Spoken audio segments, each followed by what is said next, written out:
Hello, my love fam. Welcome back to another New Beginners Bible Study. Welcome back, you all. Welcome back. It's been like a month. It's been like a month, and I just been busy. I've been so busy, but the other day I was thinking like I have to get this word out. I have to get this word out to you all, and so while I got a little time on my hand, I said, let me hop on here, do the New Beginners Bible Study, do the New Beginners Bible Study with you all before I go do what I need to go do. So we're gonna well, first I want to say if this is your first time watching, welcome to my life and ministry channel.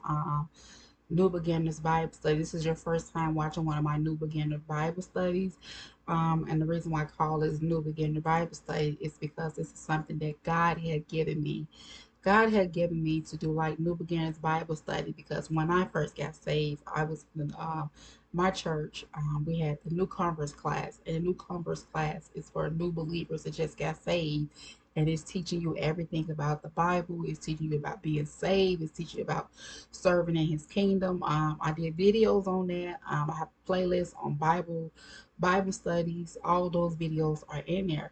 And so God has inspired me to do these Bible study and to title them New Beginners. So when you say new beginner, it's for those who have just gotten saved, whether you might have been saved for some days, some weeks, some months. Um, just for a little while span of time, these videos are for you. These videos are for you, to help you, to encourage you, to inspire you. No, I don't consider myself to be no type of preacher or any of that, but I'm just a willing vessel. I'm just a willing vessel, a chosen willing vessel that God had chosen me, to share different topics of the Bible, different topics of Bible, share my life story, my life experience when I first got saved, to help encourage you on your journey, as you walk in with Christ. So that's why I titled these Bible studies New Beginners. So my name is Melissa. I pray that you be blessed by the content that I share on this channel. If you haven't already done so, give this video a thumbs up, subscribe to the channel, you know. And so, as I stated, he led me to do this, use my platform to share the gospel, to share the gospel, to draw others, to draw others to him, tell of his goodness, share my testimonies with you all. So I pray that, you be blessed as you visit, if this is your first time watching, I pray that you be blessed by the content I share on here. And so today's Bible study, today's Bible study, before we get into today's Bible study, I do want to mention, because I put on my community post about planning to do a live Bible study, a live stream Bible study. I'm praying about it, y'all. I am praying about it. It's because I have did other lives before. I never did a live Bible study.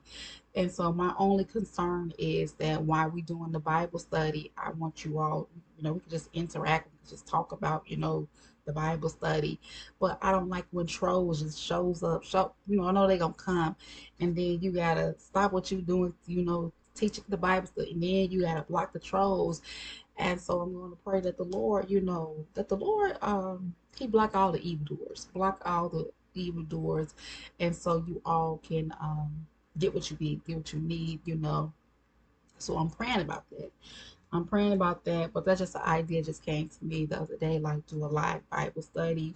And another thing, I'm planning to do a live. For those of you who don't know, I put it on my community post too. I have like different like little side businesses, and so one of them is Avon, and so I have an Avon channel. So Avon channel is only for you're only gonna see Avon products on there. If you're interested in Avon products, that's my Avon channel. And so on my community post, I put my Avon channel on there for those of you if you're interested in Avon products, because I'm trying to keep this channel and my Avon channel separate. It's because this channel is only for like my life in ministry, and so that is like for Avon product. So I'm trying to keep it separate. Every now and then I might upload an Avon video on here, and then I have to think like, oh, you know what, I should have put it on my Avon channel. So I'm trying to do it separately. But if you all are interested, it's on my community post. I have my Avon channel on that. And so, but like I said, I'm thinking about doing a live stream Bible study, and it's going to be unplanned. It's going to be unplanned. And when I say unplanned, I might just pop up. I might just pop up next week and say, you know what, let me turn the camera on. Let me do a live Bible study. But it will be whenever I do it. It's going to be in the evening time to give you all enough time, to get home from work and relax. So it will be in the evening time, but it's going to be unplanned. It's going to be pop up. It's just going to be pop up, because I feel like most of my live streams that most of my live stream that um, I did a while back. I just, pop up and I just did it because it seemed like every time I try to plan to do a live stream, it's like something come up. There's some type of interrupt. So I just noticed when I just pop up and do one, it's unplanned. So let you all know it might be next week. It might be the next week. It might just, it's a pop up. I might just put it on the community post. Hey, I'm about to do a live.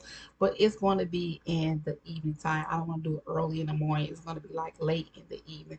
So that way some of you all might be at home. So, enough of that, y'all.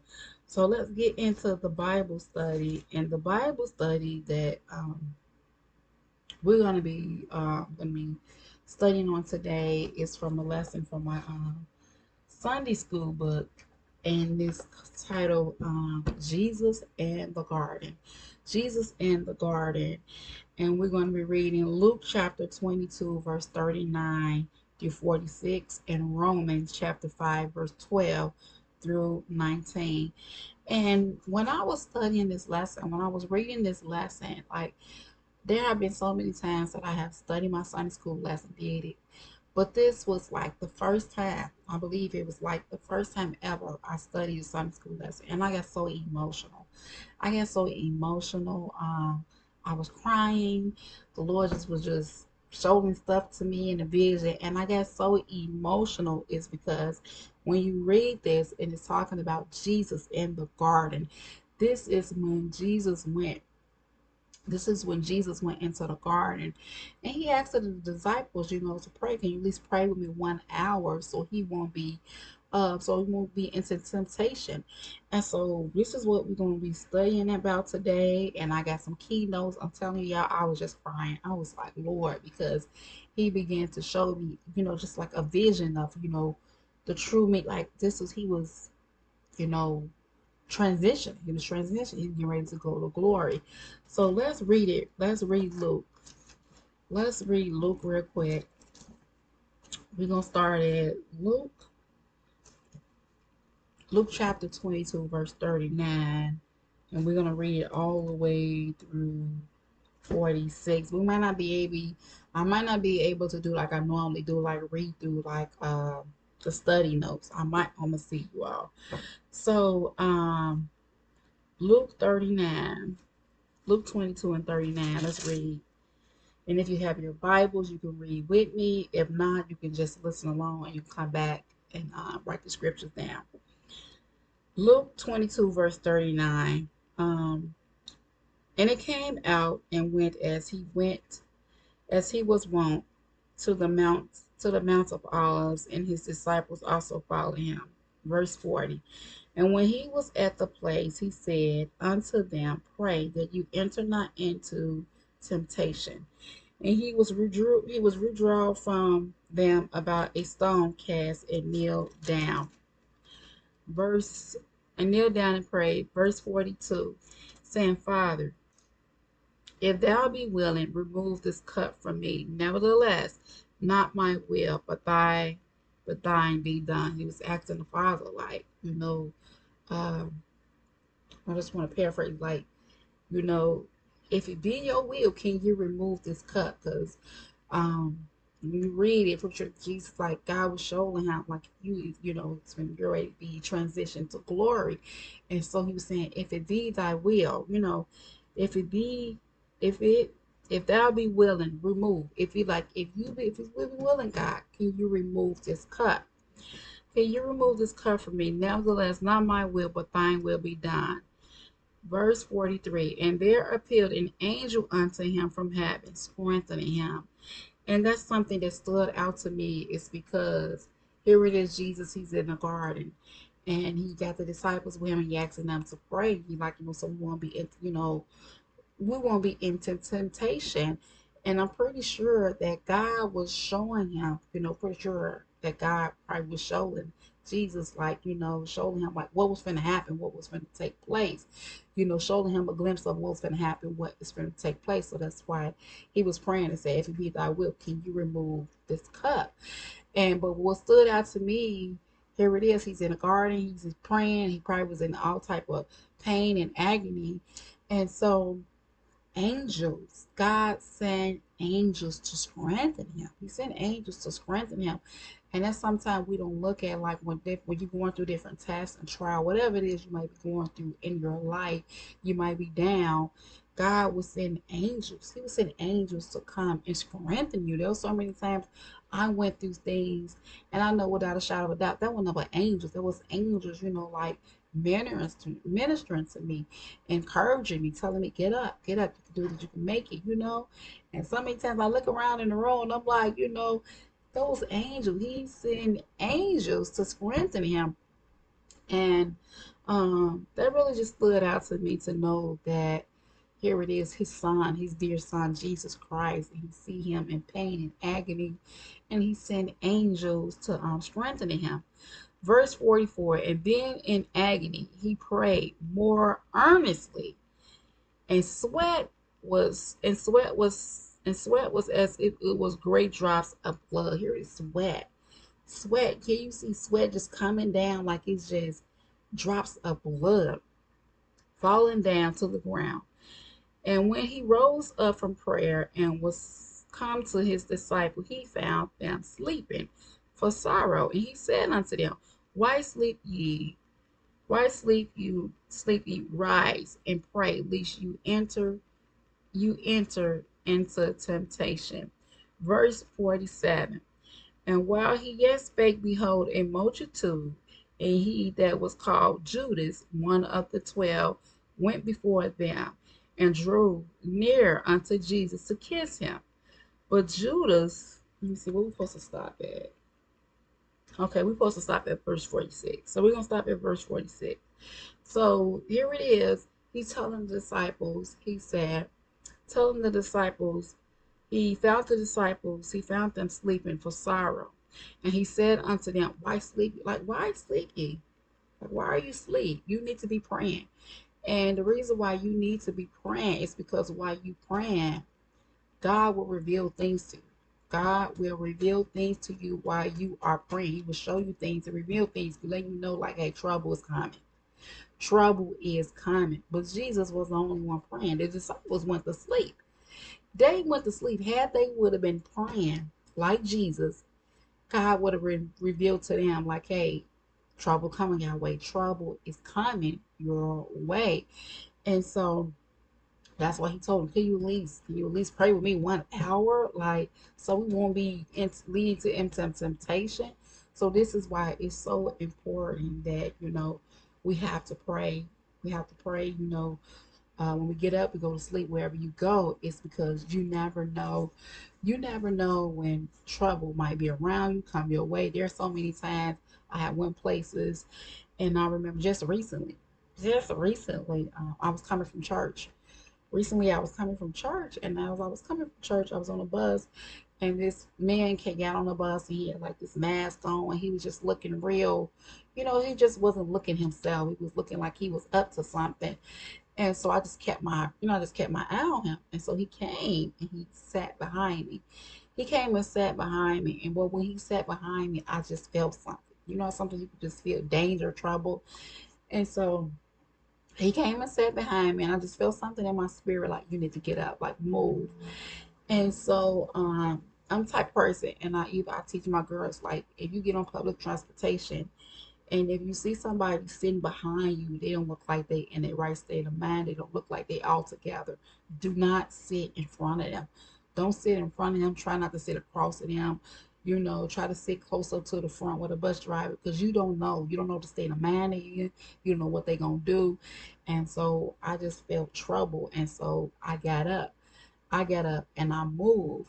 And then I noticed when I got up and moved, there was another girl. She got up and she just kept looking. She was looking over that way because he was like fumbling. He was doing something with doing something with his bag. He was doing, I don't know if he had something. And there was another individual sitting on the side of him. So I'm like, I don't know what he's going to do. But I prayed. I prayed because there was another individual sitting on the side of him and he fell asleep. He fell asleep, looked like the disciples. He fell asleep. And so when I came home, I prayed for the individual. I prayed and I said, Lord, I pray he wake up. You need to wake up, because we have to stop getting so. I was sharing this with my girls. Then we're gonna get back to the Bible study. I was sharing this with my girls. We have to stop getting to the place that if we on public transportation or sometimes we might go to certain places. Stop being so comfortable. Being so comfortable if we on public transportation going to sleep. Fall asleep. You should not be falling asleep, going to sleep. If you feel yourself getting sleepy, you need to call somebody. You need to call somebody, let them know, like, hey, I'm on the bus, I'm on the train, I'm getting sleepy. Could you just talk to me? Because you should not be falling asleep, because you don't know what trouble lies ahead. You don't know what trouble is going to be on the bus, the train, who behind you. Don't. You need to be awake. You need to be awake and alert. You need to pray at all times. Even if you're riding in your car. Even if you're riding in your car, you're driving, you need to be praying, because you don't know. You don't know what danger lies ahead. You just don't know. I always pray when I go to places, and I just pray over. If I'm in public transportation, if I'm riding in a car, I just pray, say, Lord, keep a hedge of protection all around this vehicle, that by an accident, by collision. Lord Jesus, thank you for your travel and mercy. Put a hedge of protection all over the vehicle. Look over the airways. I always pray, because you just don't know. And so here it is, just like Jesus, like he was telling them, can y'all at least pray with me 1 hour, so we won't be into temptation. And they went to sleep. But had they had been on one accord with Jesus praying, God would reveal to them too, like, hey, trouble is coming, y'all. Danger is coming your way, you know? So this is why it is so important. We need to pray. We need to pray at all times. And so now we're gonna go to Romans. I want to go to Romans real quick. We just read Luke chapter 22, verse 39 to 46. Let's go to Romans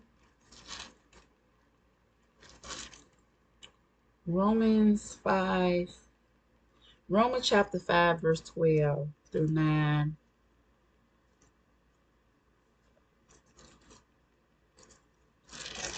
Okay. And it reads, wherefore, as by one man's sin enter into the world, and death by sin, and so death passes upon all men, for all that all have sinned. For unto the law, for unto the law sin was in the world, but sin is not imputed. When there is no law, nevertheless death reigned from Adam to Moses, even over them that had sinned after even over them that had sinned after this the similitude of Adam's transgression, who is the figure of him that was to come. Verse 15.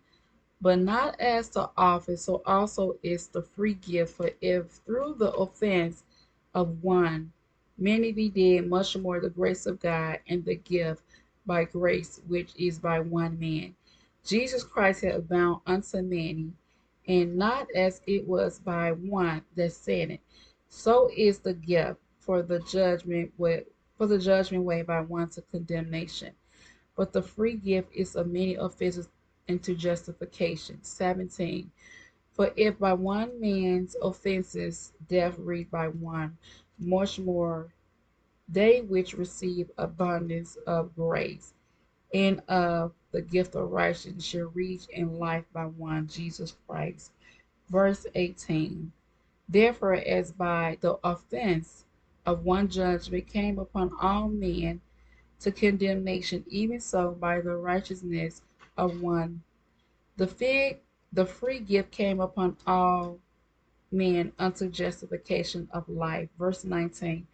For as by one man disobedient, many were made unto justification of life. For as, okay, let's go verse 19. Let me go back. Verse 19, for as by one man disobedient, many were made sinners, so by the obedience of one shall many be made righteous. And so this is talking about Adam. Talking about Adam, so one man sin is by, the story of Adam and Eve. So that's by one man sinning, like we all gonna be held accountable. We all gonna be in sin because it's one man.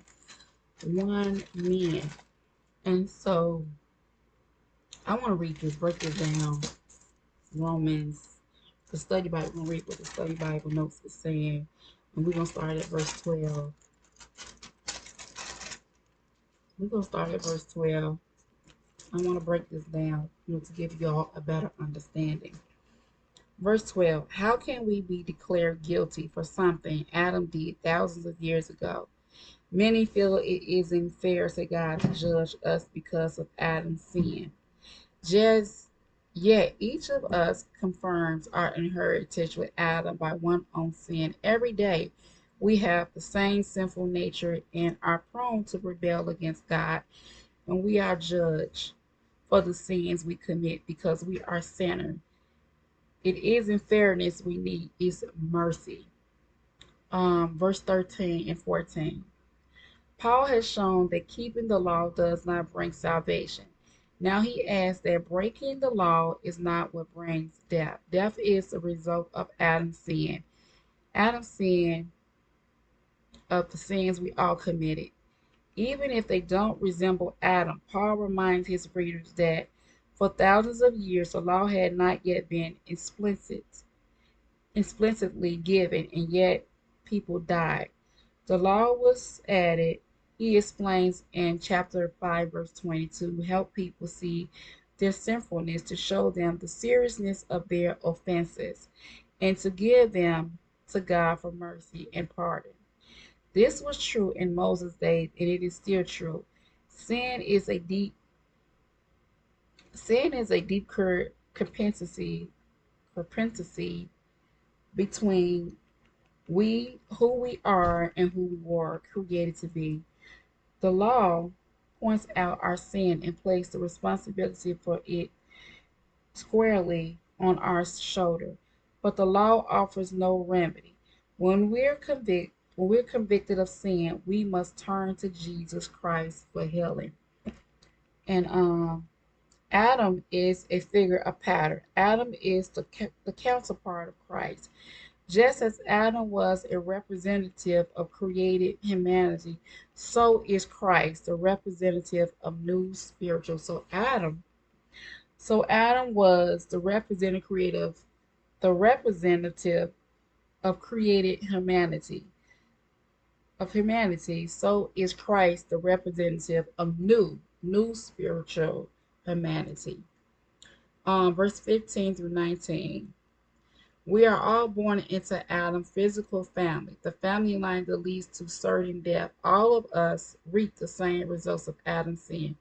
We have inherited guilt, the tendencies to sin, a sinful nature, and God punishment. Because of Jesus, however, we can trade judgment for forgiveness. Christ offers us the opportunity to be born into his spiritual family, the family line that begins with forgiveness and leads to eternal life. If we do nothing, we receive death through Adam. But if we come to God by faith, we receive life through Christ. To which, to which family line do you, to which family line do you now belong to? Um, I belong to Christ. Christ family line. Christ. Christ.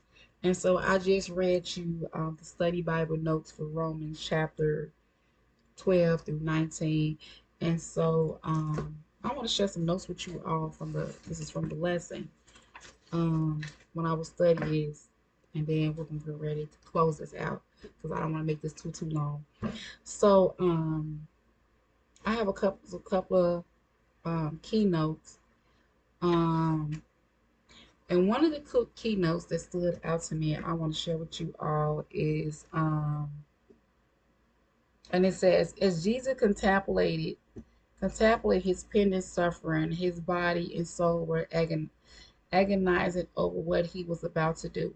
He told the 3 disciples who had followed him further to wait and watch with him, saying, my soul is exceedingly sorrowful, even unto death. Then he went even further. About a stone thrown away fell on his face. So right there, you listen to what Jesus is saying. It's actually he is, I would say he already is predicting his death. He predicted his death. Like this is what happened. He's seeing a stone being rolled away. He's seeing a stone thrown away.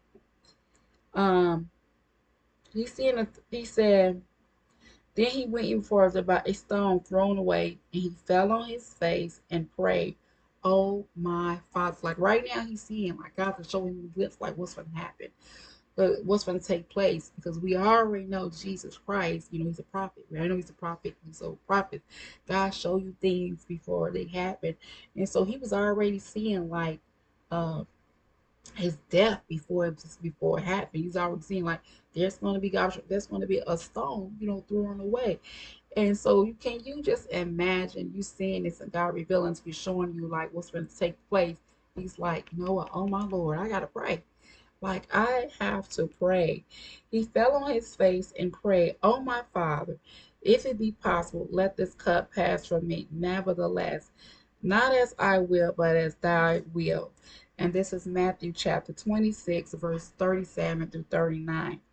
My next keynote I want to share is the next one I want to share is I think we talked about that, how there was angels, as he was going through it, he was pain and agony, how God sent angels to minister to him. And the most important, the next keynote I want to share with you all is the most important decision we can make is to surrender to God's will. The same Apostle Peter who slept in the garden later wrote under the inspiration of the Holy Ghost that God is not willing that any should perish, but that all should come to repentance. 2 Peter 3:9. God's will is for everyone to be saved. God's will God's will is for everyone, not some, but everyone to be saved. For everyone to be saved. He carried your cross. He carried your grief and sorrow. He suffered for your healing. He died for your sin. He has done everything he could. He has done everything he could do to save you, but he also gave us a choice. We must choose to surrender our will to his, so we can experience the salvation he purchased for us by surrendering his will to God. And I just thought that was so I just thought that was so that was so interesting to know, like we do his will. God will is for everyone to be saved. And this is I'm sure this one, and then I'm sure the final note, and then we'll close this out. Um, He came instead of acting on his desire to run for Calvary. Jesus surrendered his will to his divine destiny. He prayed, "Nevertheless, not my will, but thy will be done." His destiny included not only physical and emotional suffering, but also that he, the only sinless person, would be made to be sin for us who knew no sin, that we might be made the righteousness of God in him. 2 Corinthians 5:2. The holy God of heaven was about to carry all the sordid sins of all humanity of all times on himself. That is love. That is love. That is love. Because I don't know what person you know is going to carry like the whole, I'm just say the whole entire nation's sins on his shoulder. Who's going to do that? Like, who's going to do that? Who's going to like die on the cross for your sin? Like, you know what? You can say maybe one person. He said, no, all humanity, all humanity. He died on the cross for all humanity, so we can spend eternity with him. And my last note that I want to share with you all. This is the part that this is the part that as I was reading this lesson, and I was studying this lesson, like I got emotional. I got really emotional, and I just started crying. I got emotional. It's because as I was reading this, and God just gave me like a glimpse of like this is what transition. This is what real transition. This is what real transition. This is what it's about. This is what real transition looks like. Um, when the saint leave this earth to glory. And so as I was getting emotional because I started picturing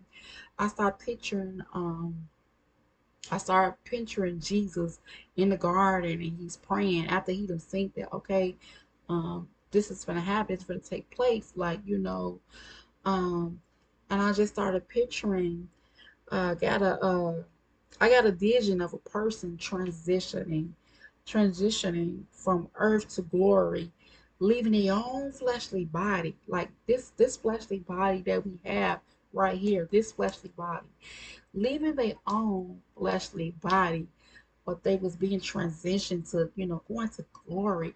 And I might have shared stories about this before, like on my mother when she passed away, and how God showed me like in the vision, like, she was laying in the bed, but showed me like she was like her going up, like her spirit just coming out her body, and she was just going up. And so when I was reading, he just gave me a glimpse of, his son Jesus Christ, the agony he's going, like they said, sweat blood. Can you just imagine like your sweat turning into like blood just dripping down? He was in pain, he was in agony, he was just, and then he began to ask the Father, like, if it be your will, like, Lord, can you please remove this cup? If it be your will, can you remove this cup? And so I'm seeing this as if God was showing me, like in the spiritual. He was showing me in the spiritual, this is what transition looked like, Melissa. This is what transitioning looked like when when a believer leaves this earth. When a believer leaves this earth and they go into glory, this is what it looked like. And so I just got really emotional, and I was just crying. I was like, oh my God. I was like, Lord, I was like, oh my God. Like, he did all of that for us. He did all of that for us. For us, you know, that's love. That's love. That is love. That's love. There's this song that says Jesus went to Calvary to save. What it says, to save a ranch for you and me. That's love. That is love. Like, oh my Lord. Like the glimpse that I saw, it was just like, this is what it looks like. And so I just got so emotional, and I was like, Lord, I bless your name. I was like, Lord, I bless your name. Like, thank you. Like, there have been so many times, like, I studied Sunday school lesson, but this one I got real emotional. And then we showed me like the vision. I was like, oh my Lord. Like, and I was just like, Lord, like, I love you, I love you, I love you. It was just so emotional. And sometimes we need to see that. Sometimes we need to see that, and we need to know that what our Savior, what he did for us. What he did for us. When you watch the movie The Passion of Christ, this is what he went, he went through some stuff. What person went through that type of pain? What person was nailed? What person that was nailed to the cross? That was nailed to the cross, and then he had thorns in his head. Like what person went through that type of um beating, suffering, and he did it all. He could have been selfish. He could have been selfish. Say, you know what? I'm not gonna die for these people. No, I'm not gonna die for these people. No, Lord, Lord, I'm not gonna die. But he humbled himself. Like, he did all that for us. That's love. And all he wants for us to do is to love him back. To love him back, to be a part of his family. That's all he wants. Us to love him back and be a part of his family. That's it. You have other people in this world, they want to do more than that. But all he wants, just love me back. All I want you to do is to love me back and be a part of my family. That's all I want. And so I pray that you all was blessed by this message. Jesus in the garden. Jesus in the garden. I pray that you all got something out of this Bible study. If so, give this video a thumbs up. If you haven't already done so, subscribe to the channel. Share this video with a friend and a loved one so they can be encouraged and to know that, Jesus died on the cross. He died on the cross for your sin, for my sin, your sin, and the sins of the world. All he wants us to do is to love him back. To love him back, to be a part of his family. That's all he wants us to do. And so I'm trying to see if I'm forgetting anything. So that's all, you all. Pray you all was blessed by this message. But until next time, it's your girl Melissa. God bless.